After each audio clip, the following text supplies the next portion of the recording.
Welcome back, you guys. Your boy CK. Today is all about the Indianapolis Colts, but not the current team, okay? We're looking back at the Peyton Manning era, an era that featured so many first place finishes, a bevy of double-digit win seasons, and of course, the Lombardi Trophy. Now, of course, we all know the Colts beat the Bears in Super Bowl 41 by a score of 29-17. However, during that regular season, even though they were second in offense, they were only 23rd on defense, bottom half of the league. Peyton had finally won a Super Bowl, but it wasn't even the best team he had played on up until that point, at least stat-wise, because that title would have to go to the 2005 Indianapolis Colts, when they were second on offense and second on defense, and they went 14-2. So that's the team we're gonna put in today's NFL. Now, I know a lot of you guys play MUT, and sometimes you don't feel like grinding to get the best teams. So if you want to just buy some training or coins or players, head on over to MUTreserve.com. Use my code CK, and not only will you be rich one day, but you'll also get 15% off your order. They're going to end up being a 92 overall, 95 offense, 89 defense. If you haven't already done so, please do me a favor, hit that subscribe button. I'm also streaming right now. Link will be in the description. That's the best place if you want to give me any ideas for future videos. Now, of course, Peyton Manning is going to be a 99 overall. 6'5", 230-pounder, straight out of Tennessee. Of course, he's going to have X Factor. He's the #1 ranked quarterback, which is kind of crazy because most of the time when I put a 99 overall Madden, Mahomes still ends up being the #1. Jim Sorgi was the backup during that season. This was probably the deciding factor why I wanted to go with this team over the 2006 team. Most of the roster, is pretty much the same, but they didn't have Edgerrin James on that 2006 Super Bowl team because they couldn't reach an agreement with him, but he was so good. Not to mention they had Dominic Rhodes as his backup. You have James Monroe. Wide receiver, you had Brandon Stokely, Aaron Moorhead, and Troy Walters. But one of the best duos at wide receiver in NFL history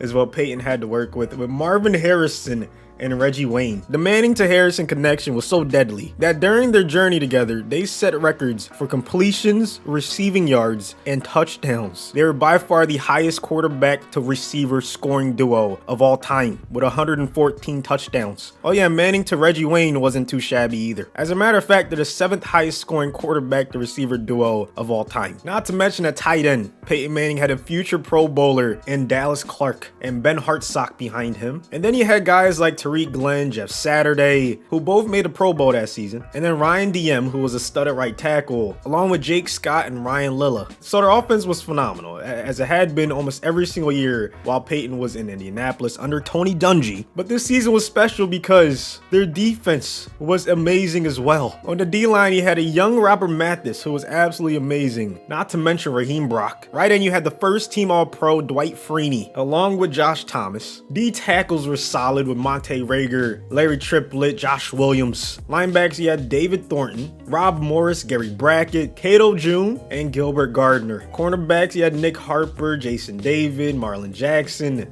Donald Strickland, Joe Jefferson, and Von Hutchins. Strong safety, Mike Doss and Jerome Sapp. Free safety, Matt Giordano. And one of my favorite safeties of all time, Bob Sanders. He was so fun to watch. He was just all over the place, making plays left and right. And that season, he ended up making the first team All-Pro along with Dwight Freeney. So they had 2 on defense, 2 on offense, but a ton of Pro Bowlers. And now we're going to see how they stack up in today's NFL. They end up going 14-2, just like they did during that season. Started off hot, winning 4 in a row. Then he lost a close one to the Browns. Baker Mayfield got the best of Peyton in this one, but some tells me they're going to meet again in the playoffs. And then they went on another long winning streak, and their second L didn't come until week 16 against the Steelers. They didn't get the first round bye. Cleveland stole it from them, but Peyton was incredible. 4,300 yards, 44 touchdowns, 10 interceptions. Edgerrin James with over 1,800 yards and 14 touchdowns. Just a nasty season. Reggie Wayne and Marvin Harrison both had 1,000 yards. Clark had 900, and all 3 of them had at least 9 touchdowns. On defense, Cato June led the way in tackling. Rieger and Mathis both had 18 tackles for a loss. Freeney led the way with 14 sacks. Mike Doss and Thornton both had 3+ interceptions. Offense was first in terms of yardage. Defense was top 5, but it was the rookie, Justin Fields, who stole MVP away from Peyton. However, Manning ended up winning OPOY and Best QB. Edge won Best Running Back, and Reggie Wayne won Best Wide Receiver. They just swept every award, it looks like. Okay, not everything. Myles Garrett took the Best D Lineman. but they had 2 guys in the top 3, and now they have a date with the Jacksonville Jaguars and Trevor Lawrence. Now I'm someone who thinks the Jags could be a sleeper team. I think they could sneak into the playoffs in Lawrence's rookie season, but I still think this Colts team just had too much. However, it's time for that defense that I've been hyping up all video to finally step up, man. Come on, Bob Sanders out here missing tackles. That was DJ Chark with the catch. You have him, Marvin Jones. They retooled this offense, and that's a big reason why I think they're a sleeper. And now they're in the driver's seat with a chance to upset one of the best teams in NFL history. Can they make it happen? 2 minutes left. Look at the tackle for a loss. It's going to bring up a ginormous 3rd and 5. Cato June on a stop right there. Lawrence under center, going to hand it off again. This time it's Robert Mathis with the stop, and they're going to force them to take the field goal. So now we get to see Peyton Manning execute the 2-minute drill. You can't write a better script than this. There's a first dot over the middle to Reggie Wayne. I can't believe this is happening. The amazing Colts from the early 2000s might get beat by Trevor Lawrence, but I spoke too soon. Manning to Harrison. The highest scoring duo of all time does it again. So now we're looking at Peyton Manning versus Patrick Mahomes.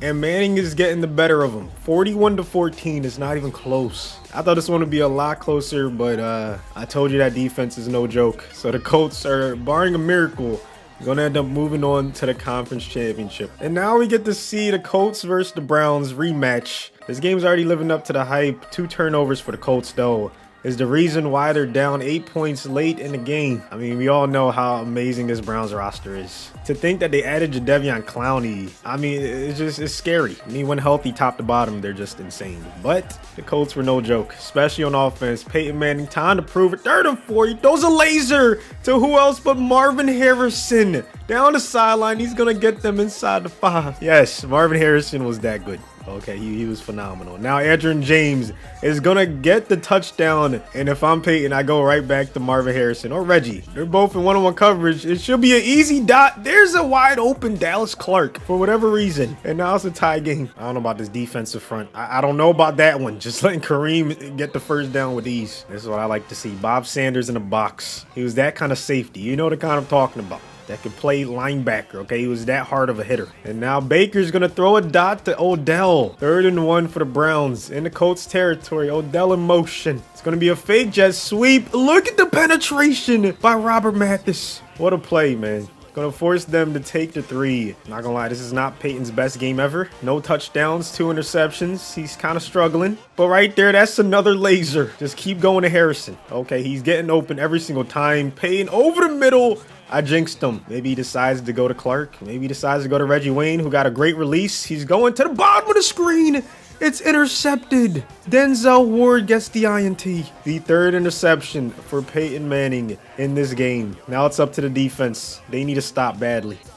There it is. Dwight Freeney with the nice tackle. It's his 7th tackle of the game, showing up when it matters. 3rd and 7. That's caught by Hooper. And the Indianapolis Colts, led by Peyton Manning and company, are going to lose in the conference championship, but they still had a phenomenal season. This is pretty much exactly how they were during the Manning and Dungy era. Dominant regular season, but they did end up coming short more times than not in the playoffs. Hopefully you guys did enjoy the video. If you did, please destroy the like button. Once again, you have any suggestions, best way to reach me is in my stream. I'm streaming right now for probably, if you want to come through. Either way, thank you so much for watching to the end. I greatly appreciate it. And until next time.